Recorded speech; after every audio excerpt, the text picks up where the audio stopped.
راجپوت تھا لیکن اب اس نے کوئٹہ راجپوت کر دیا. وہ اس لیے کہ کوئٹہ کیفے کی یہ جو چائے ہے، پھر وہاں پہ جو ہے نا ایک عوامی انداز ہے، لوگ بیٹھتے ہیں اور مطلب وہاں پہ سموسے وغیرہ چیزیں یہ سب کھاتے ہیں.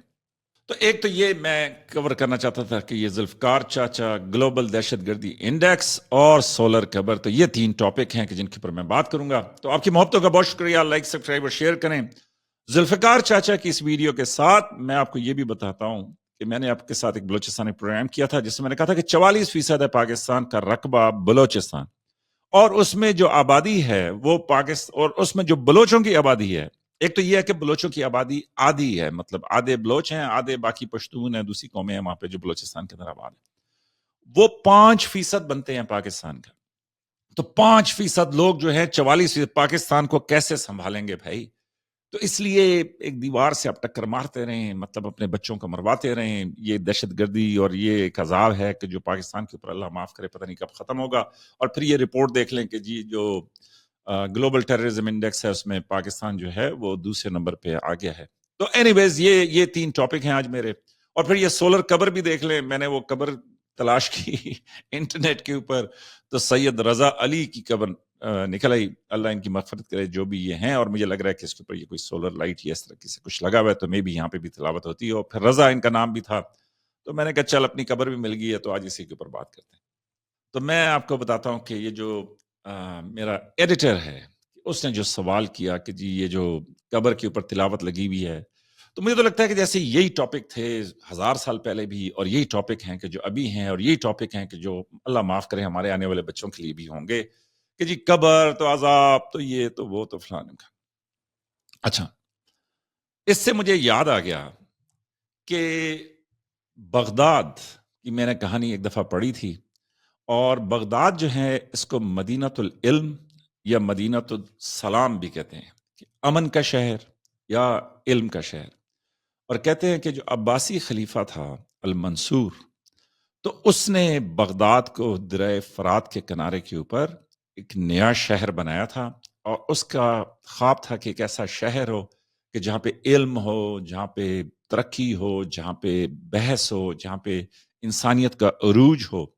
تو ایک سرکولر سٹی، مطلب دائرے میں اس نے بغداد کو ڈیزائن کیا. اور وہ دائرے میں ایسے ڈیزائن کیا کہ بغداد میں آپ جدھر بھی جاتے تھے تو وہاں پہ، اور یہ ہزاروں مطلب سینکڑوں سال پہلے کی میں بات کر رہا ہوں، تو جدھر بھی آپ جاتے تھے تو وہاں سے سینٹر میں خلیفہ کا محل تھا کہ وہ نظر آتا تھا، اور اس کے ارد گرد پورا شہر آباد تھا.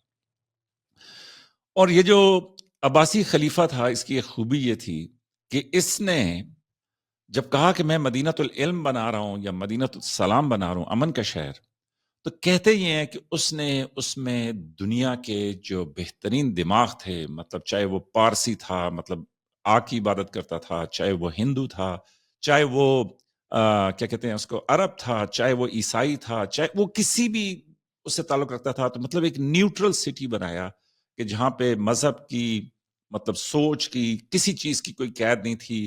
آپ جو اپنے خیالات تھے وہ کر سکتے. اور کہتے یہ ہیں کہ اس مدینۃ العلم سے، اس ایک شہر سے، بغداد سے، اور گورے آج کل یہ کہتے ہیں کہ جی وہ اسی طرح تھا جس طرح آج کہہ لیں نیو یارک ہے، واشنگٹن ڈی سی ہے، مطلب کوئی دنیا کا بڑا شہر ہے کہ جہاں پہ آپ کی آزادی رائے، سوچ، بات چیت، ترقی، انوویشن، مطلب یہ تمیا جیسا بیجنگ ہے، شنگھائی ہے، مطلب یہ بڑے شہر ہیں کہ جنہوں نے ایسی ایسی چیزیں ڈیزائن کی ہیں، ایسے ایسے وہاں پہ جو ہے نا وہ. تو وہ کہتے ہیں کہ جی بغداد میں وہاں سے پھر علم کا نور پھوٹا. مطلب لوگ، پارسیوں نے، ہندوؤں نے، جوتشیوں نے وہاں پہ بحثیں کی، اور انہوں نے وہاں پہ یہ کیا. اور پھر اس نے ایک ٹرانسلیشن موومنٹ شروع کی، ترجمے کی موومنٹ. اور ترجمے کی موومنٹ یہ تھی کہ دنیا کا جو بھی علم ہے اس کو اس نے عربی میں ترجمہ کیا.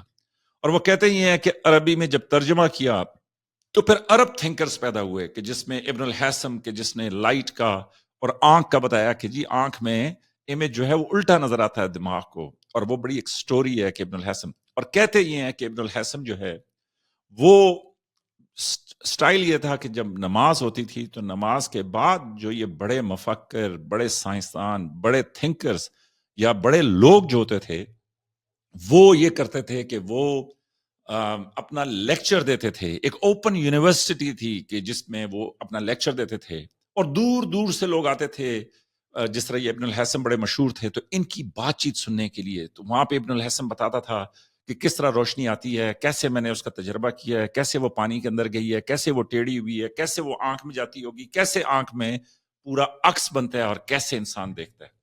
تو یہ ایک کمال اور عروج کا مطلب زمانہ تھا کہ جس میں اس عباسی خلیفہ کی بغداد بنانے کی. اچھا، اور بغداد کا نام بغداد اس لیے پڑ گیا کہ دریائے فرات کے کنارے جو مقامی لوگ رہتے تھے وہ انہوں نے اس کو بغداد بلانا شروع کر دیا. تو مدینہ العلم نام نہ چل سکا یا مدینہ السلام نام نہ چل سکا، اور عوامی نام جو ہے بغداد وہ چل گیا.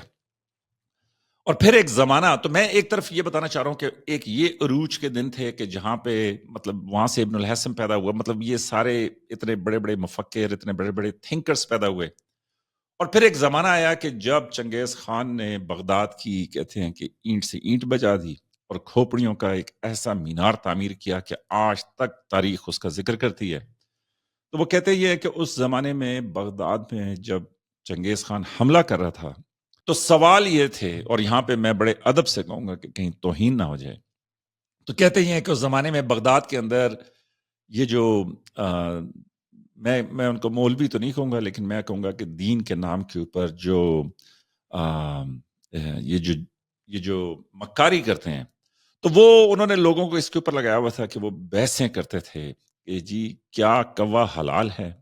وہ بحثیں کرتے تھے. اور یہ بھی تاریخ میں لکھا ہوا ہے کہ جب چنگیز خان کی فوجیں، منگول فوجیں جو ہیں بغداد کے باہر پہنچ چکی تھیں، اس زمانے میں مناظرے ہو رہے تھے بغداد کے اندر کہ جس میں وہ کہہ رہے تھے کہ بھئی لیلۃ القدر میں یا شب برات والے دن سوئی کا جو نکا ہوتا ہے اس میں سے کتنے فرشتے گزر سکتے ہیں، یا اس سوئی کے جو نکا ہے اس کے اوپر کتنے فرشتے جو ہیں وہ رقص کرتے ہیں. تو یہ بحثیں ہو رہی تھیں. اور پھر چنگیز خان آیا اور اس نے پھر بغداد کی اینٹ سے اینٹ بجا دی. اور کہتے ہیں کہ بڑا علمی نقصان بھی ہوا وہ اس لیے کہ وہ اس نے کتابیں جلا دیں اور جو علم کے خزانے تھے اور جو ساری ترقی تھی وہ اس کے اندر برباد ہو گئی. تو دیکھیں بات یہ ہے کہ اب اس کے بیچ میں میرے ایڈیٹر کا یہ سوال کہ جی کہ یہ جو سولر قبریں ہیں اور اس کے بیچ میں سید رضا علی صاحب کی مرحوم کی قبر کے جو انٹرنیٹ کے اوپر مل گئی. تو دیکھیں مجھے نہیں معلوم، تو میں یہ آپ سب پہ چھوڑتا ہوں، آپ خود سنیں اور خود بحث کریں. لیکن میرے خیال میں کہ دنیا جدھر جا رہی ہے اس میں وہ یہ کہتے ہیں کہ جی وہ ایک ایسا اور اس کے بعد میں اپنے اصلی ٹاپک کی طرف آتا ہوں. تو وہ کہتے ہیں کہ جی ایک نا آپ کی ڈیجیٹل فٹ پرنٹ، مطلب جو میرا فٹ پرنٹ ہے مثال کے طور پہ کہ جی میں یہ سارے ٹی وی، یہ یوٹیوب پہ فوجی بن موجی کے شوز کر رہا ہوں، میں سوشل میڈیا دیکھتا ہوں، میرے گھر والوں کے پاس میری ویڈیوز ہیں، یہ سب کچھ ہیں. تو کمپنیز اب یہ کام کر رہی ہیں کہ وہ آپ کا ایک، آپ کی موت کے بعد آپ کا ایک ڈیجیٹل، مطلب ڈیجیٹل میجر رضا وہ بنا دیں گے. اور وہ ڈیجیٹل میجر رضا وائرلیسلی کنیکٹڈ بھی ہوگا سارے یہ جو جتنا بھی ڈیجیٹل فٹ پرنٹ ہے ہمارا دنیا کے اندر. اور اس میں وہ جو ڈیجیٹل کیا کہتے ہیں اس کو عکس ہوگا میجر رضا کا، وہ کیا کرے گا کہ وہ مثال کے طور پہ کہ جی میں فوت ہو گیا ہوں اور میں جا چکا ہوں دنیا سے، لیکن میری بیٹی کی، میرے بیٹے کی کوئی شادی ہے، کوئی کچھ ہے، جس طرح میری والدہ جو ہیں ابھی اکیلی ہیں کہ میرے والد صاحب فوت ہو گئے ہیں. تو میرے والد صاحب کا جو ڈیجیٹل سیلف ہے وہ آئے گا، کوئی فوتگی ہوگی آپ کے خاندان میں، کوئی شادی ہوگی ہے، تو وہ ماں آپ کی یا وہ جو آپ کی بیگم ہے وہ سکرین آن کریں گی تو وہاں پہ جی میجر رضا صاحب یا میجر رضا کے والد صاحب جو ہیں ان کا پورا امیج آ جائے گا. وہ اسی آواز میں بولے گا جس میں بول رہا ہوں یا جس میں میرے والد صاحب بولا کرتے تھے.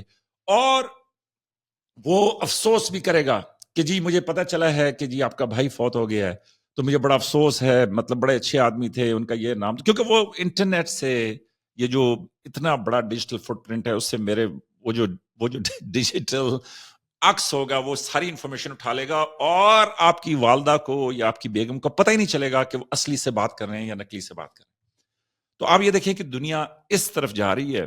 اور میرا ایڈیٹر یہ پوچھ رہا ہے کہ بھئی یہ سولر قبروں کے اوپر اگر کوئی تلاوت کی کیسٹ چل رہی ہے یا کوئی سی ڈی چل رہی ہے یا وہ آیت چل رہی ہے تو بھئی یہ غلط تو نہیں ہے. تو اب دیکھیں دنیا کس طرف جانے کی کوشش کر رہی ہے. اور معصوم سا جو ایڈیٹر ہے وہ کس طرف زور لگا رہا ہے. تو اینی ویز یہ تھے، مطلب بڑی لمبی تمہید ہوگی، لیکن اب کیا کروں کہ ذوالفقار چاچا کی بات جو ہے وہ بڑی دل پہ اثر کرتی ہے. کیا کروں کہ میرے جو ایڈیٹر ہے اس سے اگر میں نہیں بنا کے رکھوں گا تو کیسے فوجی منموجی کے پروگرام جو ہے وہ آپ لوگ دیکھیں گے. تو میرا خیال میں کہ پروگرام کافی لمبا ہو گیا، تو یہاں پہ لیتے ہیں ایک بریک. آپ بھی رمضان انجوائے کریں. بہت شکریہ آپ کی محبتوں کا. لائک، سبسکرائب اور شیئر کریں. تو پارٹ 2 جو ہے وہ ہم کل آپ کے لیے اپلوڈ کریں گے، تاکہ آپ ساری کہانی جو ہے وہ ایک گو میں نہ سنیں بلکہ 2 قسطوں میں سنیں. تو میری کوشش یہ ہوتی ہے کہ 10-12 منٹ سے زیادہ کا پروگرام نہ ہو. بس اتنی بات کافی ہے، اس سے زیادہ کیا بندے نے بات کرنی.